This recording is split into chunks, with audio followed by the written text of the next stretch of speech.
আল্লাহর কথা অনুযায়ী যিনি লা ইলাহা ইল্লাল্লাহ বলেছে তিনি আমার ভাই।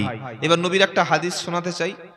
নবী সাল্লাল্লাহু আলাইহি সাল্লাম বললেন, যারা কিবলার দিকে ফিরে মুখ ফিরে নামাজ পড়ে, আর যারা তোমাদের হাতের জবাই করা গোশত খায়, সুবহানাল্লাহ বলেন, তোমরা যে বিসমিল্লাহ বলে জবাই করে দিচ্ছ, তোমাদের বিসমিল্লাহ বলে জবাই করা গোশত যারা খায়, তোমাদের কিবলার দিকে ফিরে যারা কিবলাকে মেনে নেয়, আর তোমাদের মতো নামাজ যারা পড়ে, তারা হলো সকলে ভাই ভাই।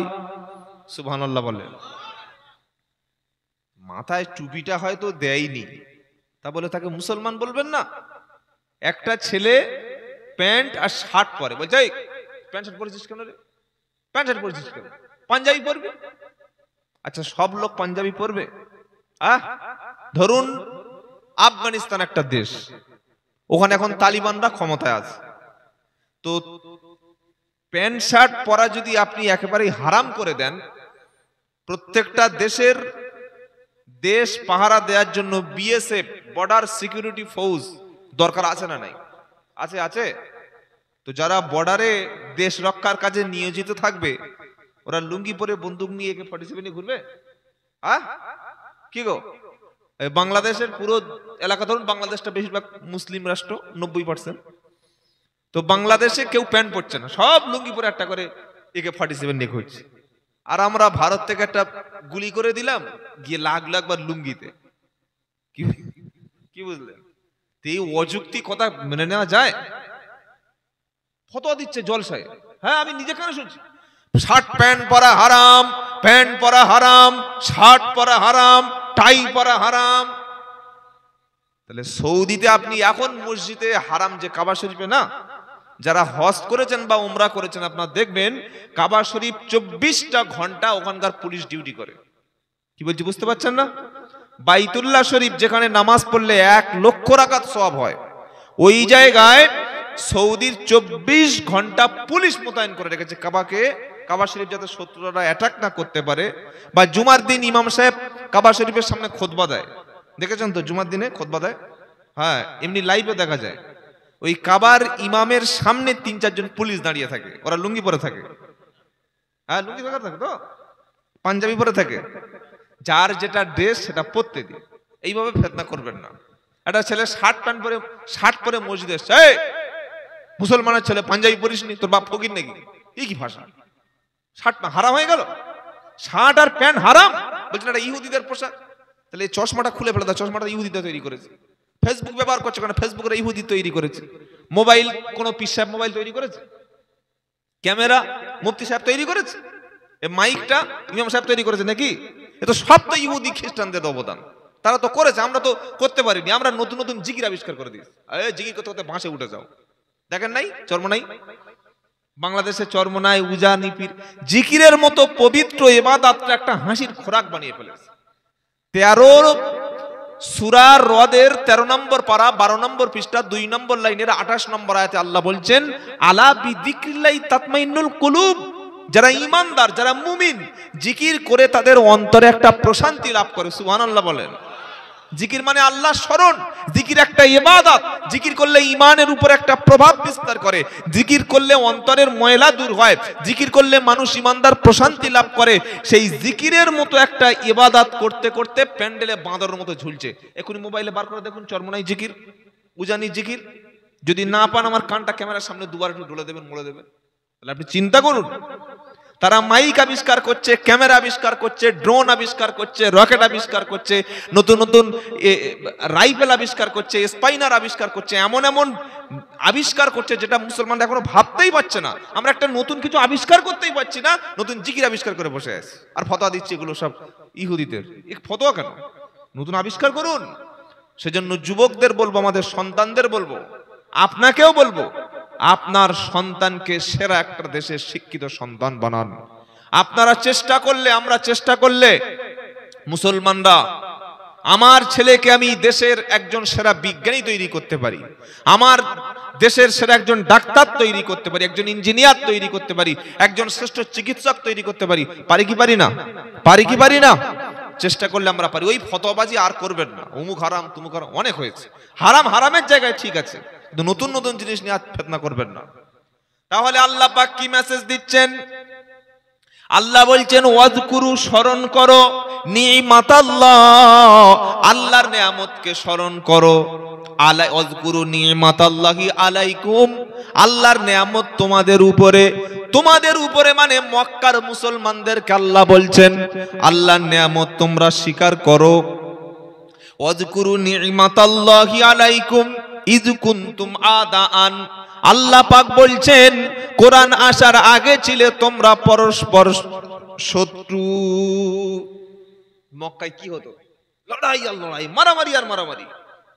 একটা লোক যদি ধরুন এই একটা লস্কর বংশ, লস্কর বংশ হয় না, পাশে খান বংশ, লস্কর বংশের কোন ছেলে খান বংশের কোন ছেলের উপরে আক্রমণ করেছে, খান বংশের মানুষেরা এসে আবার লস্কর বংশের উপরে আক্রমণ করবে।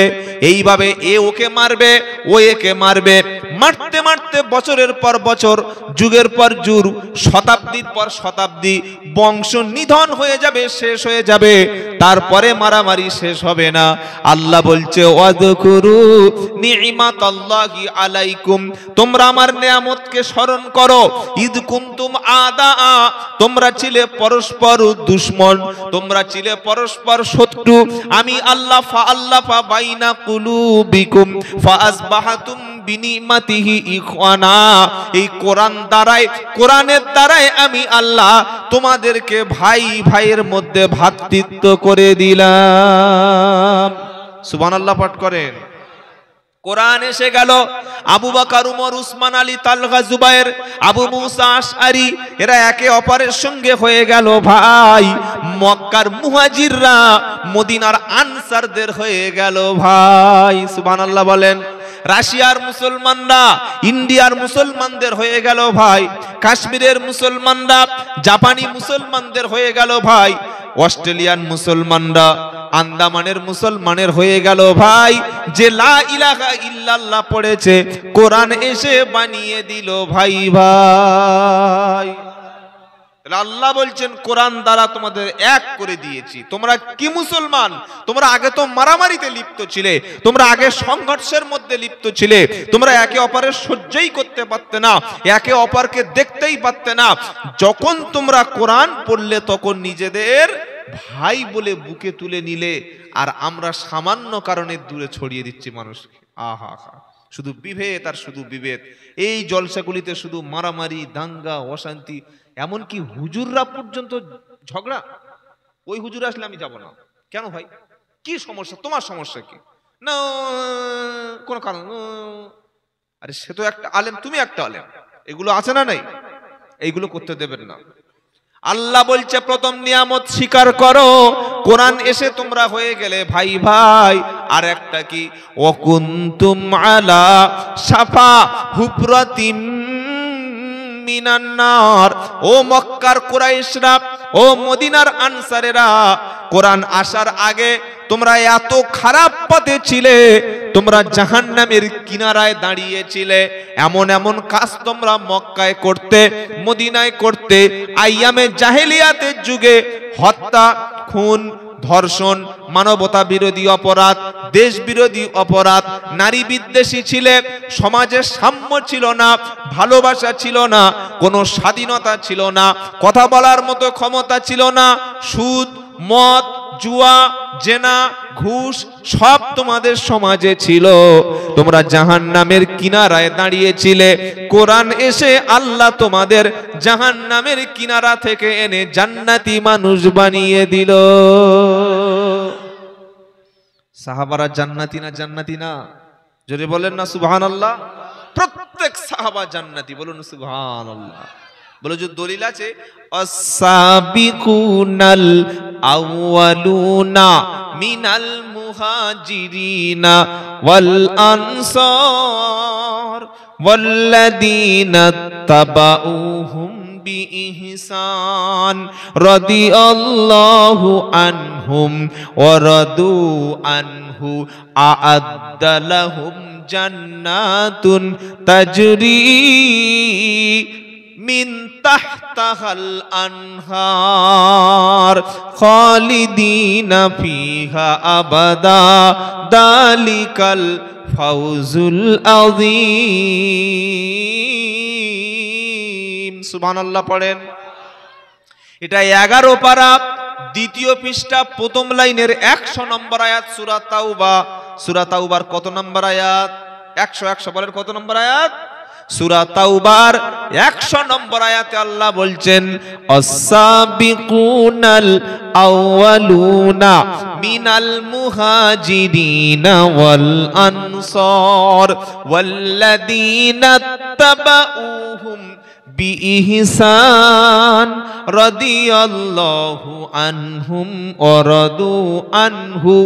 ইসলাম কবুলের ক্ষেত্রে মক্কার মুহাজির আর মদিনার আনসারদের মধ্য থেকে ইসলাম প্রথম কবুল করেছে যারা, তাদের অনুসরণ করেছে যারা, আমার আল্লাহ বলছে এই সাহাবারা আল্লাহর উপরে রাজি, আর আল্লাহ ও সাহাবাদের উপর রাজি, ওরাই হলো জান্নাতি।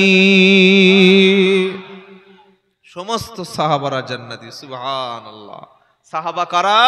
যারা সচক্ষে ফেস টু ফেস আল্লাহর নবী সাল্লামকে দেখেছেন এবং ঈমান এনেছেন এবং মরণের সময় ঈমান নিয়ে মারা গেছেন, তারা হলেন সাহাবায়ে কেরাম রাদিয়াল্লাহু আনহুম। সবাই জান্নাতি। সুবহানাল্লাহ বলবেন না? আবার আল্লাহর নবী সাল্লাল্লাহু আলাইহি ওয়াসাল্লাম বলেছেন আমার উম্মতের মধ্য থেকে 70,000 এমন মানুষ যারা জান্নাতে যাবে, যাদের চেহারা থেকে চাঁদের চাইতে বেশি জ্যোতি দেখা যাবে। ওই 70,000 মানুষ তারা বিনা হিসাবে জান্নাতি। তারা কারা বলবো? বলবো কে কে বলতে বলছে? বললে কিন্তু হজম হবে না। কি? আচ্ছা, কুকুর দেখেছেন? কুকুর কথা বলে না, দেখেছেন? কুকুর কিন্তু যদি কোনোদিন বিরিয়ানি খাইয়ে দেন হজম হবে না। বিরিয়ানি খাবে না, ঘি খাবে না। ঘি যুক্ত খাবার খেলে ওর যে স্ক্রিনের উপরে যে বড় বড় লোম আছে না, চুল, সব উঠে চলে যাবে। হ্যাঁ, কেন? কুকুরের পেটে ঘাসটাই ঘাস। কুকুর কখন ঘাস খায়? যখন ভিতরে হজম হয় না। ওর জন্য মাছ, হালকা মাংস ঠিক আছে। তো আমাদের সমাজে কিছু কথা আছে, এমন কিছু কথা শুনলে হক করে লোক বমি করে ফেলে, সহ্য করতে পারবে না। এই 70,000 মানুষ, বিশাল একটা পপুলেশন, আল্লাহর নবী বলছেন কিয়ামতের দিন বিনা হিসাবে জান্নাতি। জোরে হবে না সুবহানাল্লাহ? সাহাবারা বললেন কে? বলবো হাদিসটা বলবো।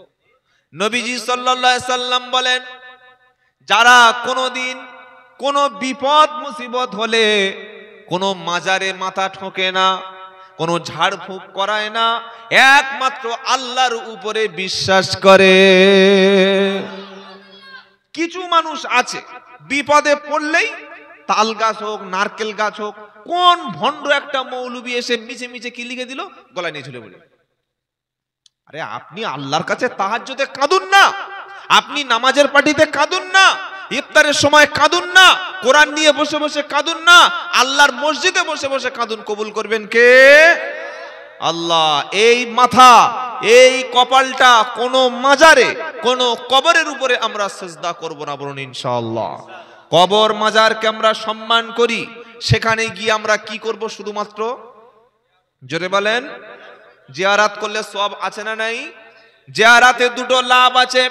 একটা লাভ হলো মাইয়েতের, মাইয়েত যদি গুনাহগার ব্যক্তি হয় তার জীবনের গুনাহগুলি আল্লাহ কমিয়ে দেবে। আর মাইয়েত যদি আল্লাহওয়ালা মুমিন ব্যক্তি হয়, আল্লাহ তার সম্মানকে আরো বাড়িয়ে দেবে। সুবহানাল্লাহ বলেন।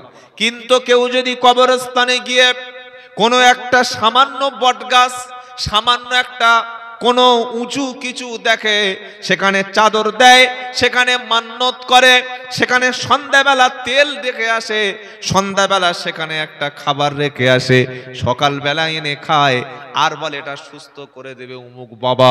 সঙ্গে সঙ্গে ঈমানটা নষ্ট হয়ে যাবে। সব কিছুর মালিককে। ওয়াইয়ামসাসকাল্লাহু বিদুররিন ফালা কাশিফা লাহু ইল্লাহু ওয়াইয়ুরিদকা বিখাইরিন ফালা রাদ্দা লিফাদলিহি। আল্লাহ পাক বলেন, আমি যদি কোনো অকল্যাণ কাউকে দান করি, কোনো যদি কারোর ক্ষতি একটা কপালে থাকে, তামাম পৃথিবীর সব মানুষ মিলে ওই ক্ষতি থেকে বাঁচাতে পারবে না। আর যদি কারোর কোনো কল্যাণ দিতে চাই, ধনী বানাতে চাই, সম্মান দিতে চাই, মর্যাদা দিতে চাই, কাউকে যদি উপরে তুলতে চাই, তামাম পৃথিবীর সব মানুষ ক্ষতি করে তার কোনোই কিছুই করতে পারবে না। এটাই হলো আমাদের বিশ্বাস। এটার নাম লা ইলাহা ইল্লাল্লাহ। তুমি লা ইলাহা ইল্লাল্লাহ পড়ে আবার সন্ধ্যাবেলা গিয়ে দরগায়, সন্ধ্যাবেলা গিয়ে তুমি ওই ধূপ দিয়ে আসছে। এই আপনাদের একদম চাপাডাঙ্গাটা কত দূর? কাছাকাছি পারে এসছি না চাপাডাঙ্গা? মায়াপুরের আগে চাপাডাঙ্গা তো? হ্যাঁ, পরে পরে পরে না, আরামবাগের আগে। আমি একবার যাচ্ছিলাম ওই আরামবাগ পারে, ওইদিকে আরো যাবো, ওদিকে সেই কামারপুকুরের দিকে। তো এই আসরের সময় পার হচ্ছে এই চাপাডাঙ্গার ওখানে, দেখি মানে আমাদের হিন্দু ভাইদের মন্দির যেখানে, আর পাশেই দেখি মুসলমানদের মাজার। বড্ড আশ্চর্য হয়ে গেলাম যে মাজার আর মন্দির দুটো একসঙ্গে কি করে হলো, ব্যাপারটা কি ঘটে গেল। গাড়ি কি ড্রাইভার বললাম দাঁড়া, দাঁড়াই, দাঁড়িয়ে দেখলাম বেশ মিনিট পাঁচেক সেখানে দাঁড়ালাম। রাস্তার পাশে যে মুসলিম লোকগুলো যাচ্ছে, এরকম একটা টাইলস দিয়ে কবরটাকে বাঁধিয়ে রাখা আছে, টাইলস দিয়ে উঁচু করা আছে। যে যাচ্ছে মুসলিম ড্রাইভার গুলো, মুসলিম মানে পথচারী গুলো, কেউ 500, কেউ 50, কেউ 10, কেউ খুচরো 1 টাকা 2 টাকা ছুঁড়ে ছুঁড়ে ছুঁড়ে ছুঁড়ে ফেলে যাচ্ছে। আর আমার হিন্দু ভাইরা যারা রাস্তা থেকে যাচ্ছে, তারাও দেখলাম পাশে যে একটা মন্দির আছে, এরকম টাকাগুলো ছুঁড়ে ছুঁড়ে ছুঁড়ে ছুঁড়ে ছুঁড়ে ছুঁড়ে ফেলে যাচ্ছে। আর ওখানে দেখলাম বেশ কিছু কাঠের ঘোড়া করা আছে। কিসের ঘোড়া? কাঠের ঘোড়া। যে কবরের সঙ্গে ঘোড়ার কি সম্পর্ক? কি গো ভাই, কবরের সঙ্গে ঘোড়ার সম্পর্কটা কি? কবর জানি একটা মাজার, কোনো ওলি হতে পারে, পীর হতে পারে, নাও হতে পারে, কি বুঝলেন? ওলিদের কবর থাকলে আসসালামু আলাইকুম ইয়া হালাল কবর বলে জিয়ারত করলাম, সওয়াব পেলাম, পেলাম না পেলাম না? হ্যাঁ, একটু আখরাতের কথা। কিন্তু ঘোড়াটা কেন? হোয়াট, কি ব্যাপারটা কি? মাথায় ঢুকলো না ঘোড়াটা কি। তার 5 মিনিট পরে ঘোড়ার ব্যাপারটা মাথায় চলে আসলো। দেখলাম একজন ভদ্র মহিলা, তিনি একটা গাড়িতে বসেছিলেন একটু দূরে, ওই 100 মিটার দূরে। ওই গাড়িতে বসে টাকাগুলো যখন একটা মাজারের উপরে এরকম একটা বেশ কিছু টাকা, 1000-2 টাকা মতো হয়ে যাচ্ছে, উনি নেমে এসে ব্যাগ নিয়ে ওগুলো করে তুলে তুলে তুলে গাড়িতে ভর্তি করছে। মানে উনি দূর থেকে পর্যবেক্ষণ করছেন যে কখন আমার ব্যাগটা ভরবে আর আমি কখন ব্যবসা লাভজনক হয়ে বাড়ি চলে যাব। কি বলছি বুঝতে পারছেন না? সুতরাং যেখানে মাজার আছে, যেখানে কবর আছে, আমরা সম্মান করব, শ্রদ্ধা করব, জিয়ারাত করব, সেখানে তাসবিহ পড়ব, জিকির করব, আল্লাহর কাছে মাজার ওয়ালার জন্য দোয়া চাইব। চাইব কি চাইব না? কিন্তু সেখানে সেজদা দেওয়া, আগরবাতি দেওয়া, মোমবাতি দেওয়া, নিজের সাহায্য চাওয়া, মাথা নিচু করা, সেখানে চুমু খাওয়া, আর কবরস্থানে মাজারে মহিলাদের যাওয়া একদম সম্পূর্ণ হারাম। কি বলছি বুঝতে পারছেন না? এটা আমি হারাম বলবো না, বিশ্ব নবী মুহাম্মদ মুস্তাফা সাল্লাল্লাহু আলাইহি সাল্লাম তিনি বলেছেন যে ওই মহিলাদের উপরে আমি নবী একদম বদদুয়া করে যাচ্ছি, আমি ওদের ধ্বংস কামনা করে যাচ্ছি। কারা? যারা স্বামী ছেড়ে, বাচ্চা ছেড়ে, ঘর ছেড়ে, সব ছেড়ে মাজারের কাছে মাথা নিচু করে, মাজারের কাছে জিয়ারত করে, মাজারের কাছে মান্নত করে। আপনাদের এলাকায় এরকম রোগটোক নাই তো? হ্যাঁ, রোগ তৈরি হয়নি তো? কি গো, মেয়েদের মাজারে যেতে দেবেন না, হারাম। আর যদি কেউ যায়, এটা স্বামীর ব্যর্থতা, স্বামীর অপদার্থতা, স্বামীর অযোগ্যতা, স্বামীর মধ্যে কোনো পুরুষত্ব নাই, তাই তার স্ত্রীকে মাজারে পাঠিয়েছেন। আপনারা ফুরফুরা শরীফে তো জান না? জান কি জান না? দাদা হুজুর রহমতুল্লাহর কবরের সামনে, মাজারের সামনে কি লেখা আছে? মহিলাদেরকে এনে সব ভিতরে জিয়ার ছেড়ে দেবেন, জিয়ারাত করবে, পয়সা দেবে, সেজদা দেবে, লেখা আছে তো? বলছে হ্যাঁ। মাথা নাড়লে হবে? হুজুর যা বলবে সুবহানাল্লাহ বুঝে মাথা নাড়ুন। কি বুঝলেন? Not allow. কেন? তারা সেখানে গেলে ফিতনা হবে, সেখানে গেলে মুসিবতে পড়বে, বিপদে পড়বে, ঈমান ধ্বংস হবে। তাহলে আমরা নিজেদেরকে আহলে হক, আহলে সুন্নাতুল জামাত বলে দাবি করব, আবার আমার পাড়ায় কোনো নতুন কবর তৈরি হবে, সেই কবরের পাশে মোমবাতি দেব, সেজদা দেব, মুরগি দেব, সেখানে গিয়ে মাথা নিচু করব। কোন ভণ্ড এসে কোরআন পড়তে পারে না সে বসে বসে তাবিজ লিখছে, কোরআন পড়তে পারে না তাবিজ লিখছে।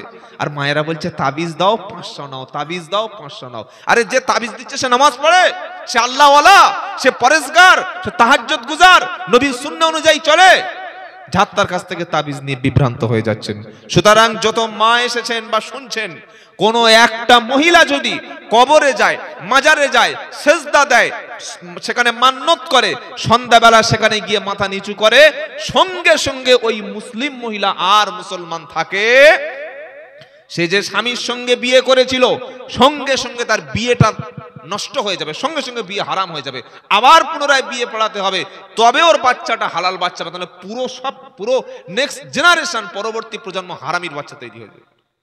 এটা আমার ফতোয়া না, এটা ওলামাদের ফতোয়া। আপনি যে কোনো মুফতিকে জিজ্ঞাসা করে নেবেন। আমি প্রথমেই শুনেছি, আমার কথা আপনাদের মানার দরকার নাই। কোরআন এবং সুন্নাহ দিয়ে যেগুলো শুনবেন ভালো করে হাক্কানি ওলামাদের কাছ থেকে যাচাই বাছাই করে নিয়ে তবে আমল করবেন। বলুন ইনশাআল্লাহ, বলুন ইনশাআল্লাহ। আমাদের সম্পর্ক থাকবে মসজিদের সঙ্গে, আমাদের সম্পর্ক থাকবে কোরআনের সাথে। আজান হয়ে যখন যাচ্ছে হাইয়া আলাস সালাম, হাইয়া আলাস সালাম, ওযু করে নিয়ে পোশাক পরে আল্লাহর ঘরে যাব, নামাজ পড়ব, সেজদা দেব, বলবো আল্লাহর কাছে, চাইবো আল্লাহর কাছে। আমার নবী বলেন 70,000 মানুষ কিয়ামতের দিন বিনা হিসাবে আল্লাহর জান্নাতে যাবে। ওই 70,000 মানুষ হলো তারা যারা শরীরে কোনো কিছু ধারণ করে না, কোনোদিন আল্লাহ ছাড়া কারোর উপরে ভরসা করে না, আল্লাহ ছাড়া কারোর কাছে মাথা নিচু করে না। কোনো বিপদ মুসিবত হলে এক আল্লাহর উপরে বিশ্বাস করে যারা, বিনা হিসাবে জান্নাতি যাবে তারা। তা বলে কি ওষুধ খাবো না? ক্যান্সার হয়ে গেছে, লা ইলাহা ইল্লা আনতা, আল্লাহ সেরে দেবে? আল্লাহর নবী সাল্লাল্লাহু আলাইহি ওয়াসাল্লাম বলেছেন তোমরা চিকিৎসা গ্রহণ করো। বলেছে না বলে নাই? হ্যাঁ বলেছে। ঝাড়ফুঁক করবেন। ঝাড়ফুঁকের জন্য আল্লাহ কোরআনে স্পেশাল দুটো সূরা নাজিল করেছে। ওই সূরা দুটির নাম হলো সূরাতুল ফালাক এবং সূরা নাস। গোটা কোরআনুল কারীমে 114টা সূরা আছে, 112টি সূরা মানবতার জন্য, মানুষের সমস্ত প্রবলেম সলভ করে দেওয়ার জন্য। কিন্তু শেষের দুটো সূরা আছে, ওই দুটো সূরার নাম হলো ফালাক আর নাস। এই সূরা দুটি প্রত্যেক দিন পড়বেন। এই সূরা দুটি হলো ঝাড়ফুঁকের সূরা।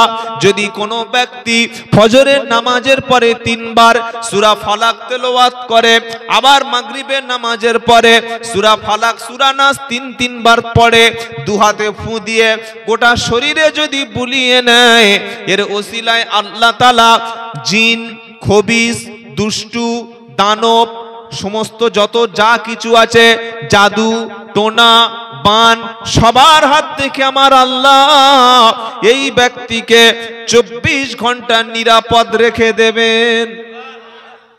ওই কত বড় জাদুকর আছে, আমার বান মারুক দেন দেখি, আমি দেখে বসে আছি, মারুক, মেরে আমার জমানটা বন্ধ করে দিই, জীবনে পারবে না। কত বড় জাদুকর আছে আমার সঙ্গে যোগাযোগ করতে, আমি চ্যালেঞ্জ করে বলছি, খালি আমার বান মেরে আমার জমানটা বন্ধ করতে পারবে, জীবনে পারবে না। কেন? ফালাক এবং নাসের আমল যে ব্যক্তি করে, ও জাদু, টোনা, বান তার কোনো ক্ষতি করতে পারবে না। বলুন সুবহানাল্লাহ। হুজুর আমরা যদি করি, হ্যাঁ আপনারও হবে। কোরআন কি শুধু আমার জন্য? কি গো?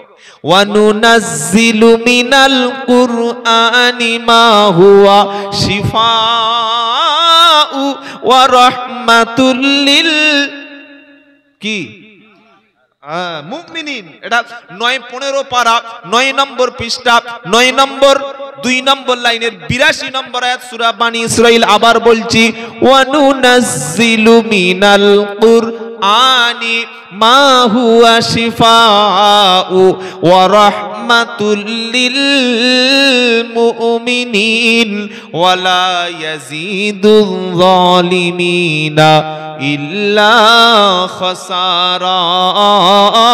আমি আল্লাহ এই কুরআনকে বিশ্বাসীদের জন্য পাঠিয়েছি, আর বিশ্বাসীদের জন্য সমস্ত ব্যাধির প্রতিষেধক। জাদু টোনা বান যা কিছু আছে সমস্যা, খালি ফজরের পরে আর মাগরিবের পরে ফালাক 3 বার, নাস 3 বার, এই দুটো সূরা আজ থেকে আমল করবেন ইনশাআল্লাহ। বলেন তো ভাই, যদি করতে পারেন দেখবেন কোন জাদু টোনা বানে কাজ হবে না। আর যত ধান্দাবাজ গুনুনি আছে, যত ধাপ্পাবাজ এই চিটিংবাজ গুলো আমাদের বলে তোর বাড়িতে জিন চলছে, তোমার বিবির দোষ আছে, তোমার বাস্তু দোষ আছে, তোমার দোকানের দোষ আছে, বলে কি বলে না, তোমার গাড়িতে সমস্যা আছে, তোমার ঘরের কোণে এই পোঁতা আছে, খালি আন্দাজে ভয় ধরিয়ে দেবে। আর মেয়েদের তো অন্ধবিশ্বাস, এরকম একবার বলে দিলে হয়, ও 3 মাসের লক্ষ্মীর ভান্ডারের টাকা দিয়ে হুজুরের কাছ থেকে তাবিজ চলে এসেছে। কি বুঝলেন? অথচ কোরআন পড়ে না, জীবনে কোরআন পড়ে না। আর আল্লাহই বলছেন কোরআন হচ্ছে সমস্ত রোগের শিফা। বলুন সুবহানাল্লাহ। তাহলে দুটো সূরা আপনাদের দিয়ে গেলাম, জ্যান্ত আমল করে দেখবেন। যদি কাজ না হয় খালি আমাকে ফোন করে বলবেন, ইনশাআল্লাহ আপনি আমাকে যেখানে পাবেন আমার কানটা কেটে নেবেন। ফালাক এবং নাস, মাগরিবের পরে 3 বার ফালাক 3 বার নাস, ফজরের পরে 3 বার ফালাক 3 বার নাস। এই আমলটা বিশ্বনবী করতেন। আল্লাহর নবীর এই সূরাটি নাজিল হওয়ার আগে নবীকেও জাদু করেছিল। হুজুর নবীর জাদু? হ্যাঁ, অনেকে জানেন না হয়তো, হাদিসটা আম্মা জান আয়েশা সিদ্দিকা বর্ণনা করেছেন। আল্লাহর নবীর এক সময় জাদু করা হলো। নবীর দাড়ির একটা চুল মুবারক, এটাকে তুলে নিয়ে 11টা গেরো দিয়ে পেঁচিয়ে ইহুদিদের কন্যা লাবিদ ইবনে আসিম কুয়োর মধ্যে পুঁতে দিল।